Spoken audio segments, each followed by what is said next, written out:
assign the royal governor the legal responsibility, and now, my friends, I'm going to quote from the actual original charter that created Massachusetts.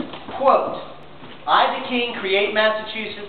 I assign a royal governor the legal responsibility, quote, to plant, to rule, and to govern this new area. And the royal governor has the responsibility to plant, to rule, and to govern this area in my name, in the name of the king, to benefit me, the king, but also to benefit the other shareholders of the joint stock company known as the Massachusetts Bay Trading Company.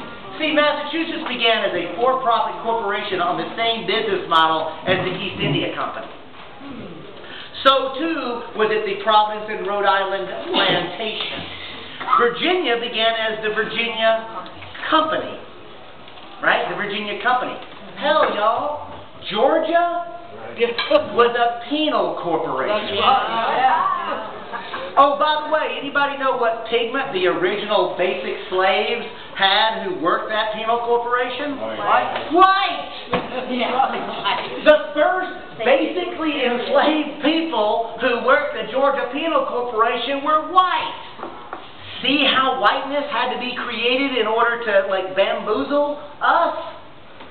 The point is, my friends, that the original, now some of them, Maryland was a land grant, Pennsylvania was a land grant, but every one of them were created by a royal charter, right? So not most of them, I think 11 of them were actually for-profit corporate imperial entities. A couple of them were not. But the point I'm making is that we need to recognize that the American Revolution was not just a rejection of monarchy as a form of rule. The American Revolution is also a people's uprising against illegitimate corporate rule. Because we wouldn't, in today's terminology, we wouldn't call somebody a royal governor. What word would we use to call, what would we call him? CEO. Louder. CEO. A CEO. Right? Because honestly, folks, that's a way to think about it. And you know what? The Boston Tea Party is actually a pretty good and interesting historical moment. Because that night, do y'all think that the Patriots threw all the tea in the harbor? No. They targeted one corporation, the East India Company, and it was an act of nonviolent civil disobedience targeting a specific imperial corporation that they said was illegitimately operated. Sometimes I wish that the current Tea Party folks would learn a little history. Yeah, really. I think that actually might be helpful if we actually understood really what was going on during this time period. And in fact, my friends, part of what I'm getting at here is that the American revolutionaries were not calling for a more socially responsible king or more socially responsible corporate CEOs. Maybe today we could do the same. Maybe we could raise our aspirations, right? Maybe we could learn to actually be for what we're for and say it out loud. And now, I want to say, it's true enough that the American revolutionaries were not calling for a more socially responsible king, but you know what? Those people who would become revolutionaries about 10 years before, and it's only 10 years, but 10 years before the revolution really erupted, those people who would become revolutionaries, they were writing letters to the king that went like this.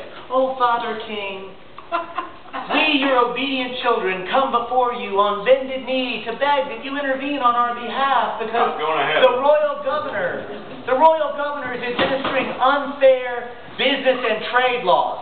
It wasn't just taxation without representation. It was the Navigation Act. It was the Stamp Act. These are international business laws, and they said, oh king, almighty king, the English Parliament, who are writing these laws, are doing it unfairly, and they're benefiting the East India Company as a monopoly rather than us, your good, obedient subjects. Quick pop quiz. What percentage of the English Parliament writing those laws do you think owns shares in the East India Company?